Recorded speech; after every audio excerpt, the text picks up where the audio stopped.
Everyone, welcome to chemistry class. आज की video है यूनिट फर्स्ट पार्ट 10th। इसमें जो टॉपिक है वो इस लेसन का लास्ट टॉपिक है, रासायनिक अभिक्रियाओं की रसा समीकरण मिति और उसे संतुलित करने की विधियाँ। कोई भी रिएक्शन है, देखो उसे संतुलित कैसे किया जाता है। जैसे फॉर एग्जाम्पल ये रिएक्शन है, इसमें क्या है, देखो नाइट्रोजन लिया है और हाइड्रोजन। इसकी अगर हम रिएक्शन करवाते हैं तो हमें प्रोडक्ट में क्या मिलती है, अमोनिया गैस। इसमें क्या है, इस समीकरण की रसा समीकरण मिति अगर हम बताएं तो वो क्या होगी, इसमें 4 अभिकारक और 2 प्रोडक्ट हैं। यानी देखो नाइट्रोजन कितना लिया है, 1, प्लस में हाइड्रोजन कितने लिए हैं, 3। तो इस तरह से 4 रिएक्टेंट होंगे और जो प्रोडक्ट बना है वो 2 NH3 बना है। तो इससे क्या पता चलता है कि हमें कि इसकी रसा समीकरण मिति है वो एक अभिकारक की अगर हम बात करें तो कितनी होगी, 4, और अगर प्रोडक्ट की बात करें तो कितनी होगी, 2। इसके बाद जो सेकंड टॉपिक है उसमें है अभिक्रिया समीकरण को संतुलित करने की विधि। इसके लिए हमें पॉइंट्स है उनका कुछ ध्यान रखना होता है। इसमें देखो फर्स्ट पॉइंट लिखा है कि अभिक्रिया जो है वो बैलेंस रिएक्शन होनी चाहिए, पूर्णतः संतुलित होनी चाहिए। सेकंड है अभिकारक और उत्पाद की भौतिक अवस्था, यानी उनकी जो स्टेट है वो भी लिखी होनी चाहिए, फिजिकल स्टेट। इसमें क्या है, फर्स्ट में देखो जो रिएक्शन है उसमें लिया है नाइट्रोजन, प्लस में है 3H2, यानी जो इनके ब्रैकेट में लिखी है वो है इनकी भौतिक अवस्था यानी फिजिकल स्टेट। जी का मतलब होता है गैस, यानी नाइट्रोजन और हाइड्रोजन है वो दोनों गैस स्टेट में है। इससे जो प्रोडक्ट बना है 2NH3 अमोनिया, वो भी क्या है, गैस स्टेट में है। सेकंड जो है इसमें कैल्शियम कार्बोनेट, इसे संगमरमर भी बोलते हैं, इसके ब्रैकेट में लिखा है S, इसका मतलब क्या होगा, ये सॉलिड स्टेट में है। अब देखो एरो के ऊपर लिखा हुआ है डेल्टा, इसका मतलब होता है रिएक्शन के ऊपर हम हीट प्रोवाइड करवा रहे हैं इससे, यानी ये गर्म होने के बाद जो प्रोडक्ट बनता है वो क्या बनेगा, कैल्शियम ऑक्साइड, जो भी क्या होगा, सॉलिड, प्लस में CO2 गैस।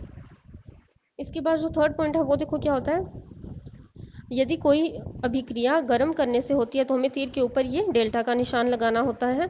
और अगर रिएक्शन ऊष्माशोषी है तो इसके बाद क्या होता है, देखो ये फॉर्मूला है, उसके लिए क्या होगा, डेल्टा जो H होगा वो पॉजिटिव होगा। अगर कोई भी रिएक्शन ऊष्माक्षेपी है तो उसके लिए जो डेल्टा H होगा वो नेगेटिव होता है। इसके बाद फिफ्थ पॉइंट है, इसमें क्या होगा, अगर अभिक्रिया अग्र व पश्च दोनों दिशा में होती है तो उसके लिए हमें उत्क्रमणीय यानी रिवर्सेबल का जो एरो है वो लगाना होता है, जो कि इस तरह से लिखा हुआ है। इसमें क्या है, PCl5 से रिवर्सेबल रिएक्शन होगी, इसमें प्रोडक्ट क्या बनेगा, PCl3 प्लस Cl2। यानी इसका मतलब क्या होता है, देखो PCl5 से PCl3 बना है और Cl2 बना है, यानी ये क्या है, जो वापस प्रोडक्ट होता है वो रिएक्टेंट में चेंज होगा और रिएक्टेंट है उनसे वापस क्या बनता है, प्रोडक्ट बन सकता है। किसी रासायनिक अभिक्रिया को 3 प्रकार से संतुलित किया जा सकता है। इसमें देखो 3 प्रकार से हम कोई भी रिएक्शन उसे बैलेंस कर सकते हैं। सबसे पहले जो है वो है hit and trial method, second है पार्शियल इक्वेशन मेथड, थर्ड है ऑक्सीडेशन रिडक्शन मेथड। इसमें जो 2 है इंपॉर्टेंट है, फर्स्ट और सेकंड। इसमें फर्स्ट देखो क्या है, हिट एंड ट्रायल मेथड, इसे जांचमूल विधि भी कहते हैं। इसमें क्या होगा, अभिक्रिया की समीकरण लिखी जाती है, उसे संतुलित करने के लिए बार बार किसी संख्या से गुना करके देखा जाता है तो वह किसी ना किसी प्रकार से संतुलित हो जाते हैं। जैसे इसमें एग्जांपल लिया है, देखो रिएक्शन है C6H6 प्लस O2, जो प्रोडक्ट बना है वो है CO2 प्लस H2। अभिक्रिया कोई भी रिएक्शन है वो बैलेंस कैसे होती है, देखो एरो से जस्ट पहले और उसके बाद, यानी रिएक्टेंट और प्रोडक्ट जितने भी अमाउंट में, उन दोनों की अमाउंट वो क्या होती है, इक्वल होनी चाहिए, रिएक्टेंट की भी और प्रोडक्ट की भी। जैसे अगर हम C6H6 की बात करें तो यहाँ कार्बन कितने हैं, 6, एरो के बाद जो प्रोडक्ट बना है उसमें कार्बन कितना है, CO2, यानी सिर्फ एक ही कार्बन है। तो इस रिएक्शन को हमें बैलेंस करना पड़ेगा, उसके लिए देखो क्या किया है, इसमें C6H6 प्लस अगर हम 15/2 O2 लिखें और उसमें जो प्रोडक्ट बनेगा वो बनेगा 6CO2 प्लस 3H2, यानी इसको किससे गुना किया है, देखो इसमें ऑक्सीजन को तो हमें करना पड़ेगा 15 से, ठीक है। उसके बाद जो है हाइड्रोजन, हाइड्रोजन को अगर हम एरो के जस्ट पहले करें तो वो है 6, एरो के बाद अगर हमें प्रोडक्ट की भी सेम अमाउंट रखनी है तो उसके आगे हमें गुना करना पड़ेगा 3 से। इस तरह से देखो ये दोनों बैलेंस्ड है। इसमें क्या है, C6H6, कार्बन कितने हैं यहाँ 6, हाइड्रोजन कितने हैं 6 एरो से जस्ट पहले, और ऑक्सीजन कितने हैं 15। अगर आप एरो के बाद भी काउंट करो तो देखो कार्बन कितनी है 6 और ऑक्सीजन कितने हैं और O2 लिखा हुआ है, और देखो इसके जो मल्टीप्लाई में 6 भी आ गए तो ऑक्सीजन कितने होंगे 12। इसी तरह हाइड्रोजन कितने होंगे 6, 3 2 12 होंगे, और ऑक्सीजन है तो ऑक्सीजन के आगे भी 3 से हम मल्टीप्लाई करेंगे तो ऑक्सीजन कितने होंगे 3।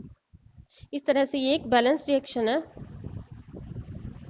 इसके बाद देखो जो सेकंड मेथड है वो होता है पार्शियल इक्वेशन मेथड। इसमें क्या होता है, इससे बहुत बड़ी रिएक्शन को बैलेंस किया जाता है।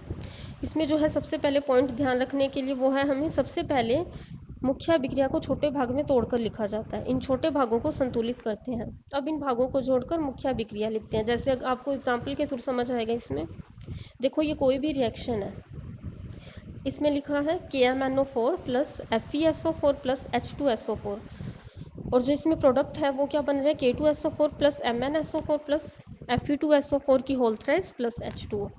अब देखो ये एक बैलेंस रिएक्शन नहीं है, इसे बैलेंस करने के लिए सबसे पहले हमें इसे छोटे भागों में तोड़ना पड़ेगा। तो इसमें फर्स्ट स्टेप में अगर हम पोटेशियम परमैंगनेट KMnO4 और इसमें रिएक्शन करवाएं इसकी 3H2SO4 के साथ, ठीक है, यहाँ FeSO4 नहीं लेंगे, वो सेकंड स्टेप में रिएक्शन करवाएंगे।